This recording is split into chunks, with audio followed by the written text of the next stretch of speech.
Welcome to the Mom Owned and Operated podcast, the podcast about moms and for moms, where we have candid conversations about running a business, raising a family, and remembering ourselves. I'm your host, Rita Suzanne, a single mom of four, digital strategist, and provider of no-nonsense business strategies and tactics. Hi, this is Rita Suzanne, and this is Mom Owned and Operated. Today, I have my friend Candice with me. Candice, please tell us all about you, your business, and your family. And thank you so much for joining us today. Yeah, thank you. I'm a mom and entrepreneur in Canada. So I'm in Manitoba, kind of right in the middle of Canada. And we live on an acreage, so country girl, about an hour outside of our main city, which is in Winnipeg. And I've got four kids. The oldest one has a disability, so that kind of makes things interesting day to day to deal with. And I think it's, raising kids, having a business, having a husband, all of these things, it's day to day. Life is always changing, right? So I think that that's the key thing when you're starting a business or having a family, is just to be able to roll with the punches and whatever life's throwing at you. So. Yes, definitely. And how old is your youngest one? My youngest is 8 and my oldest is 17. So you have a wide range and all these different challenges. And then you do real estate. And do you have other businesses that you run as well? Or So my husband has an agriculture business, and I also do money coaching for people. So I help them figure out their finances. And we do real estate investing. So there's some management there. We have a property manager, but there's things to always kind of be looking at there. And some of the coaching is not just money coaching, but also helping people purchase investment properties. I love that because I think real estate, as we were talking about before, it is so it's just going crazy right now. And, finding properties are really hard, but I think it's, one way to build wealth that a lot of people don't really realize is a way for them to do that. Mm-hmm. So I love that you're doing that. So with all of these things that you have going on, how are you able to manage all of those and then take care of your children, especially when you have, one that just requires a little bit more attention? Mm-hmm. I think a lot of it is the team that you build around you. Mm-hmm. So no person that's successful is self-made. You hear that saying, but it's really not true. Even if it's just your business that you're growing, none of us have built our business by ourselves either. There's been people who've helped us. They've supported us. They've said, hey, how about you think about doing this in your business? Or, yeah, I'd love to buy your product from you. So it's the team that I surround myself with and that I've grown around me. And, that can start with a bookkeeper who's helping you manage the book work part of your business, very part-time or contract help. It can be somebody who's helping with cleaning your home. It can be someone who's watching your kids. All of those kinds of people around me. I've got a team of people helping in different ways. So again, before I had my fourth child, I was also doing our property management. And then at some point you're like, no, can't do this all. So delegating has been huge to be able to keep growing in different ways and branching out our business into different areas, right? And as you mentioned, with real estate, there's so many sub fields and some sub businesses that you can create. So we do staging for our listings. And now the last year or so, we've branched off and we do staging for other realtors as well, right? So, it's not always just growing multiple businesses, but sometimes you can find these areas that are related fields to what you're already doing and create kind of a separate business based on something you're already building. Yeah, I love that. I think that a lot of times people, though, they start out with like, let me do all the things, right? And so do you recommend that maybe they focus in on the one thing, get that stable, and then add the extra pieces to it later? Yeah, definitely. And some of these things you won't really necessarily know until you start a business. So you might start a business doing let's just say, for example, real estate. So I started as a realtor. I'm doing that for a few years. Now, social media has become so big. Well, it wasn't when I started 15 years ago, right? And maybe I just really love social media and I don't want to do real estate anymore. Well, I already have social media as part of my business. So maybe I completely branch off and I start running a social media company. Mm-hmm. You don't know, right? And I think that's the thing that I find with entrepreneurs time and time again is, you don't necessarily, you start in one path and you have to start in that path in order for life to kind of lead you in another direction. That's true. So when you started doing the money coaching, was it related to maybe your clients' needs of, helping them able to get financing, or like what led you down that path, or did you just love that money? A little bit of both, actually. So I was like this nerdy kid. And so I grew up with parents that were entrepreneurs and grandparents on both sides.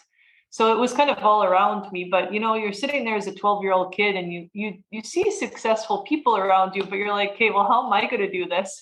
That was what was going through my head. So you start to try and figure out, what your parents are up to, and you've been surrounded by it and you hear all the different discussions. But I was like, maybe I should start learning about money. So I was like this nerdy kid who was picking up personal finance books when I was 12, trying to figure out the money piece.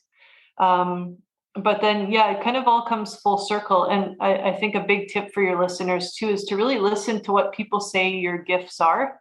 And it's so easy to just be like, oh yeah, okay. When people are complimenting that you're really good at something. But yeah, that was what was happening with real estate. We were done the transaction and then suddenly there was this awkward silence and people would say, okay, Candice, like you seem to know about money. Can I ask you some money questions? And so then again, when you listen to this and you hear the feedback, then you say, you know what, there's obviously a need. Let's help more people in different ways. So, and they were asking you more along the lines of for investment purposes and how to make, more, I guess, wise decisions with growing their money. Yeah. And there, money, there's so many different facets to it, right? So one person said, okay, I'm getting an inheritance and I'm really scared. Like I want to make the right decision, so do I pay off debt? Do I invest? What do I do with this money?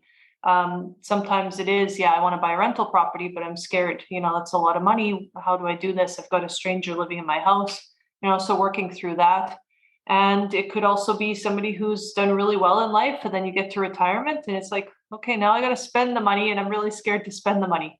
So everybody has different money challenges, whether you've struggled in life, whether you've done well, and now you're scared of losing what you've earned, right? And so there's all kinds of different challenges and fears around money. Yeah. And I love that you're able to incorporate that into your business because it's so needed. I think that, like you were saying, like a lot of people are afraid of money. They're afraid sometimes to get too much money or to lose the money that they have. And then it becomes a cycle that just continues to perpetuate itself. Yeah. Right. And so, do you have any tips that people can use in order to like just get started? What do you tell them to do? Maybe just keep track of what's coming in and what's going out, and what do you think, just for starters? Yeah, that's where people really look at it. People hate the word budget. So if you call it a money plan, right? Where's the money coming in? Where's it going out? But the thing that people don't recognize is that money is a very emotional thing. So again, we've talked about fear. There's also, maybe I'm having a bad day and how I deal with my bad day or how I deal with my bad marriage or whatever it is. That's a struggle in my life. Maybe dealing with my daughter who's got a disability, I'm going to go spend money because it makes me feel better temporarily. Yeah. But it's not about the clothes that I'm buying. It's about something in my life that's a struggle or something emotionally that I'm trying to deal with, right? Yeah. So there's trying to uncover the why behind the spending is actually key. So oftentimes, I compare it a lot with weight gain or weight loss as well, because it's sort of the same thing. A lot of times it's not really the food, it's the emotional eating. It's the emotion behind it again, right? Yeah. Yeah. So do you have any resources since you've built like so many successful businesses while doing all of this and raising your children? Do you have any Yeah. resources that you can share with the audience to help them get going? Yeah, for sure. So I've got a couples and communication and money course. And so the whole sort of thought behind that is that, again, people get in a relationship, they don't always talk about the money piece. And then a few years into the relationship, not only suddenly we have to talk about the money piece, or things are going really bad in the relationship, and it's usually about money. So just being able to have kind of an independent person to facilitate those conversations and to make sure people are having the money conversations. And then I've got, premarital coaching. So before you get married, have the conversations again. So that's a 5-week program. One-on-one coaching. I've got a 7 weeks to financial freedom, which is really kind of going over the basics of all the different stages in life and things to look at, investing, budgeting, all the things. So yeah, we've got a ton of different options. I'm writing a book, but it's not quite ready yet. But there's a ton of money books. There's a lot of resources out there. But it's like anything, you really need to decide, this is it. I'm making the decision to master my money, right?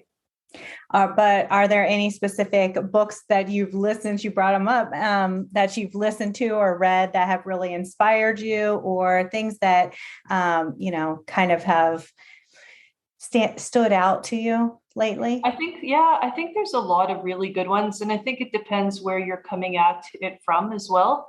So a very basic book like The Automatic Millionaire, I think it's called The Barber Next Door is another one.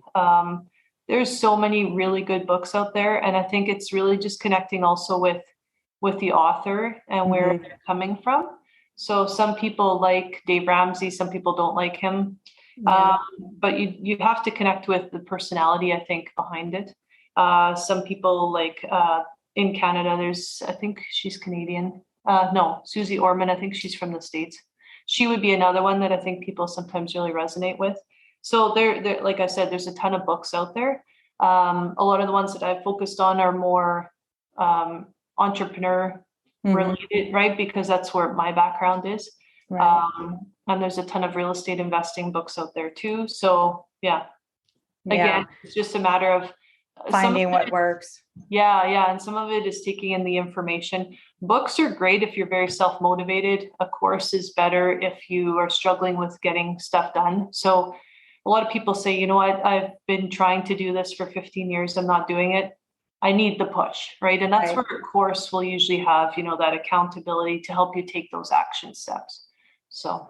Yeah, I know when I buy a course, or even when I create a course, I like to create like little mini courses, and I like to take the really specific courses that are about specific things, right? And then while I'm doing it, I like to implement at the same time, because a lot of times what I find is that people will start to do it, and then like they maybe even just watch the whole course, but they don't implement. They think they're going to, and then they don't. And so for me, if I don't have time to implement, I'm gonna sit down.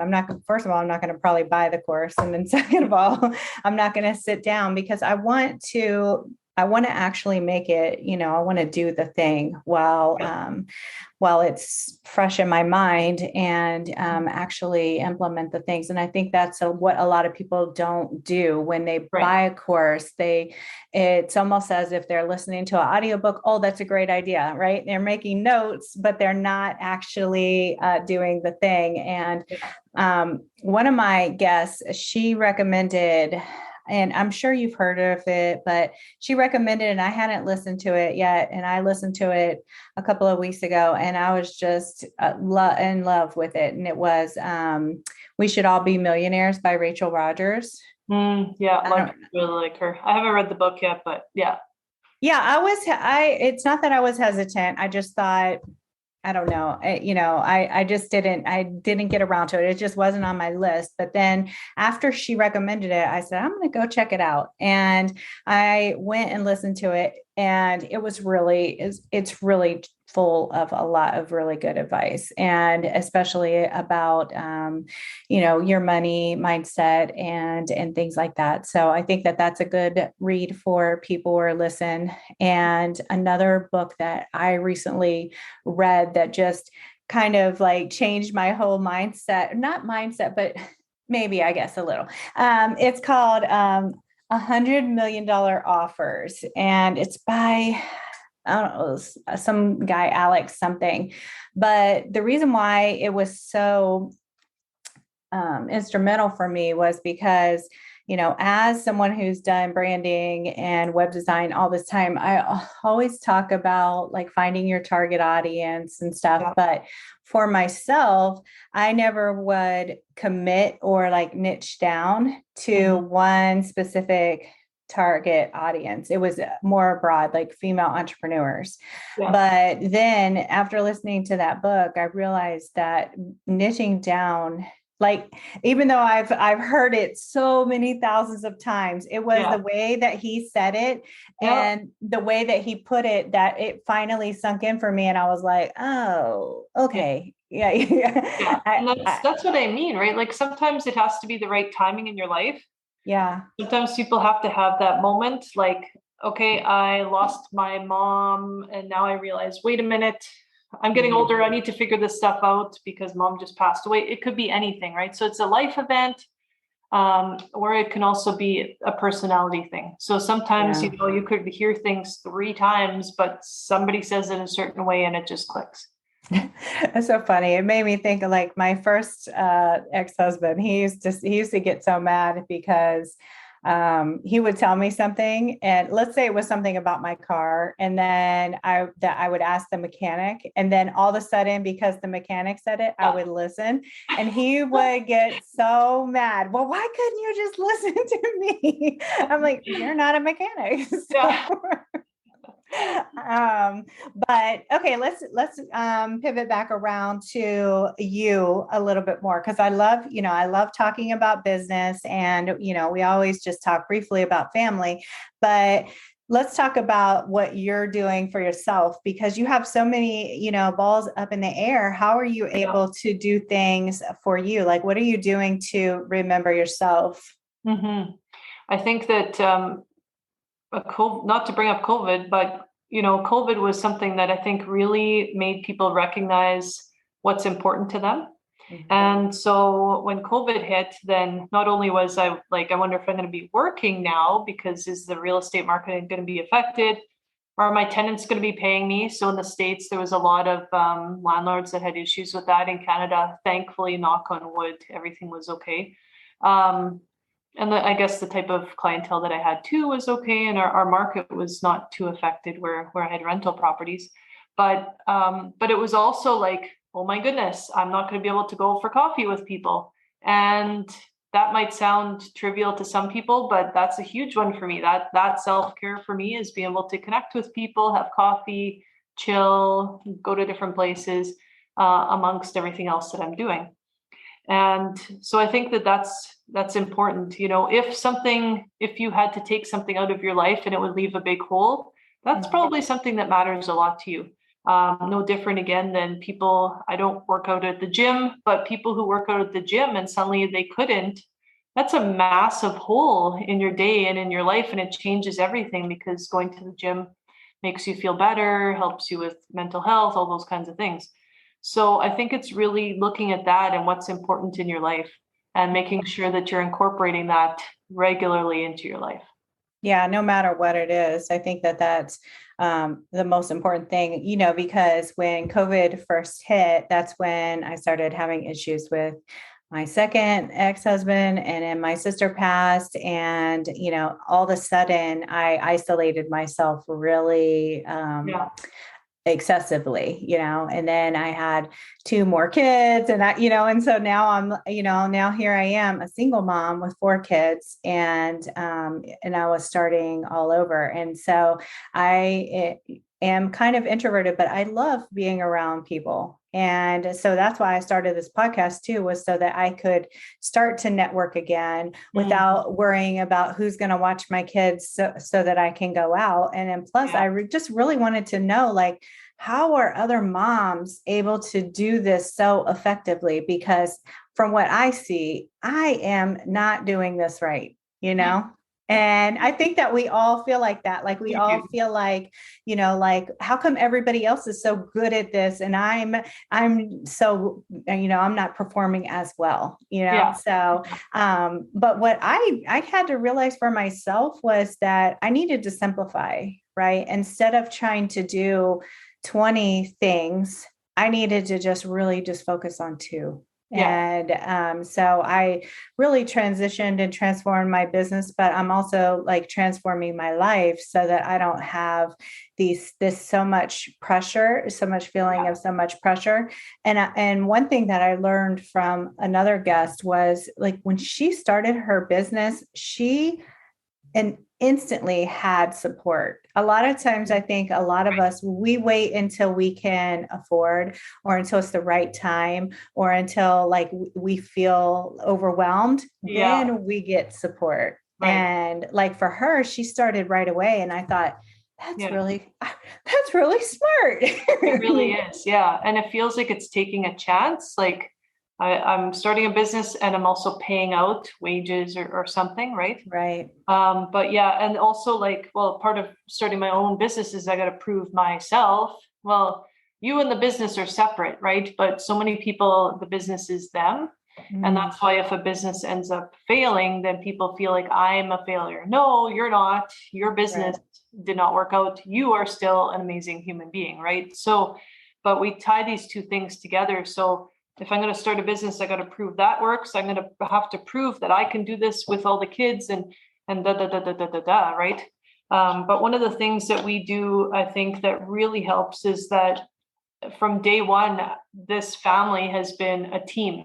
So when my son suddenly needs to be picked up unexpectedly, I pick him up. But the same works with my job. So if I suddenly have to run out, then hey guys, sorry, but I was going to be making dinner for the guests that are coming over in 4 hours. I need to suddenly run and show a house. So everybody's got to pitch in. And that's not like, oh, mom. It's like, okay, we're all Mm. pitching in. So I feel that running our little family as a team has been so important. And when we all pitch in to help one of the kids, they are like, thank you so much, everybody, for helping. And it's the same. It goes both ways. So Well, wherever you need, we help out. how do you incorporate that into your family? Because a lot of times the kids, they don't really understand how to be involved as a team, right? They really have, especially teens or preteens, they just care about their needs. They don't really care about anybody Yeah. else's stuff. So tell us, like, how do you do, is there anything that you're doing specifically that you can share? Or do you think it's just like, that's how we've done it and that's just what they know? That's what they know. Yeah. Yeah. Yeah. Yeah. And, our life has always been, I don't want to say chaotic, but unpredictable because Mhm. of my job, right? So because being a realtor is very unpredictable, I could think I'm coming home at 6 o'clock. I end up not coming home till 10 because that's just how the business is. But that unpredictability has made our kids have to adapt and they don't know any different. So again, when COVID hit, it wasn't like, oh my goodness, what is this now? It was like, okay, guys, there's a new thing that we're going to have to adapt to, and it's called COVID. We don't really know what it is, other than people are getting sick. We don't know what it's going to mean, but we'll just roll with the punches, right? We'll do what we need to do to adapt to what it is. So when they had to start schooling from home, they weren't thrilled, but they were like, okay, this is what it is, right? Mhm. So just really looking at, not always how is this going to be bad for you as a kid, but or bad for me as an adult, but life happens. We have to continually adjust to whatever is going to be happening. And I think that's such an important life lesson anyway, that when the kids leave the house, hopefully sooner than later, and they're not here for another 20 years, but but eventually when they leave, it's like, I hope that they're well prepared, right? And that's a life skill that maybe they will lose their job and they will be like, okay, there's Right. obviously something else I'm supposed to be doing. I'm meant to do something else. What is it? Let's move on. Let's adjust, right? But so often I think in life we get so stuck when something happens. and the woe is me, and oh no, what am I going to do now? And that can, go for months and months, sometimes years, right? Yeah. And we see that again with COVID, where it's been really hard adjustment for some people. Yeah. And I think like, just talking to your kids, it helps too, because with my kids, since, it's integrating the two families and trying to do all of these things. There's a lot of conversations about why things are this way or why they're that way, because my sister, she didn't work from home, and I have that Right. luxury of working from home. So I think that it has created some stability, but also taken away some of the freedoms that maybe the Yeah. girls were used to, because they were on their own so much. And Mhm. so they feel like, well, it's different. Like, that's not how it, there's a lot of conversations going, and they understand, why. And then the boys understand, some of the challenges that the girls have been through. So I think that helps, without it being like, oh, let's give everybody this one special treatment for this or that. I try to really, and my kids, they are technically cousins, but they call each other siblings. Like, that's how Mhm. close they are. And, Wow. so I think that has helped, create that bond for them. And, I'm super grateful for that. So let me ask you a question that I like to ask as well, is, if a mom came to you and she wanted to start her own business, do you have any advice that you would give her, as far as like how to start it, how to be prepared? Like, what would your advice be? I think the biggest thing is that everybody looks at social media and says, look at them, they have it all together. I don't think I can do this because I don't have it all together, right? And nobody sees the chaos behind the scenes, right? So I'm not guiding you through my house where it's a little bit messy right now because we've got 4 kids, right? You're just going to see the pretty pictures that I, edit and put on social media, right? Mhm. So the biggest thing is to really, I think, have those blinders on of just like, hey, what do I want? What are my goals? What's our focus? What's important to us as a family?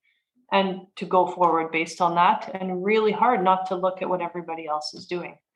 And the other thing is, I think having a plan and walking through and working through as a couple, if this makes sense, is very important. Because if you're not on the same page, you could have a really successful business.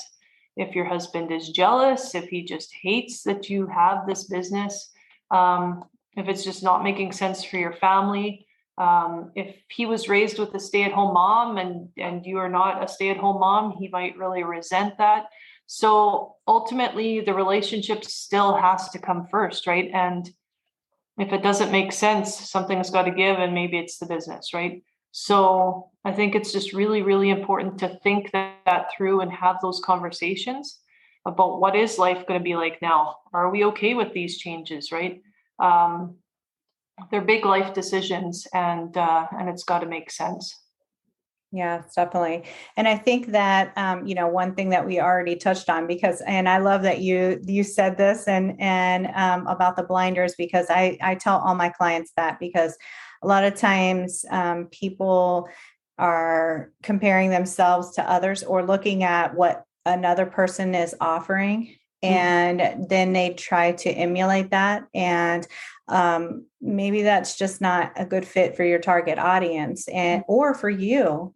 So for 2 years I offered the VIP days, the dedicated days, and at first they were really great for me, but then when my life changed and I have different requirements and needs from my family, it became a burden to me, because Right. I was trying so hard to fit this amount of work into 8 hours, but it became overwhelming. And then I had to stop them, because I could no longer do them and feel good about it. Yeah. And so I just transitioned, changed my home business. And so I think that that's something to keep in mind. Like, just because something is shiny and fancy doesn't mean that you have to do it. And Yeah. I don't even know what my competition does, what they offer, anything. Like I have no clue. I don't even know who they are because to be honest with you, I only care what I do and what I'm offering, and I'm going to do my best to provide the best service that I can. And, and just because they provide something doesn't mean that I have to, or, vice versa. So, I think that that's really important, is keeping your eyes on your own paper, no cheating, no looking around, none of that stuff. Yeah. So, where can we find you online? Where can everybody connect with you? And do you have any special offers or freebies or whatever? Yeah. So investorsmarts.ca is the best. So investorsmarts.ca. And I've got a free 20-minute call. And again, finances it's really an open book of where you want to go with it, right? There's so many different conversations that people have on those calls. So don't be shy. Whatever you're struggling with, just reach out. I'd be happy to have a talk. And help you offer some advice and help you kind of think through some things. And then again, we've got, one-on-one to a whole bunch of different offerings, depending on what you're looking at for courses. And check out the page. There's some blogs on there. I've got a podcast and different things. So. And I was a guest on your podcast. You bet you were. And yes. And where are you on social media? Social media is just my name. So Candice Bakx, Bakx-Friesen. Yeah, Candice Bakx-Friesen. And on Instagram and Facebook, anywhere else? Yeah, I'm on LinkedIn as well. Perfect. All right. Well, thank you so much for joining us today. It's been a pleasure. Thank you. And there you have it. I want to encourage you to remember that being a mom who runs her own business is not easy. We all struggle, but just keep moving forward and don't forget to make time for yourself. As moms, we are usually the first thing to go to the bottom of the list. If your business is overwhelming you and you need real solutions, not just some sugar-coated suggestions, apply to work with me at ritasuzanne.com/apply.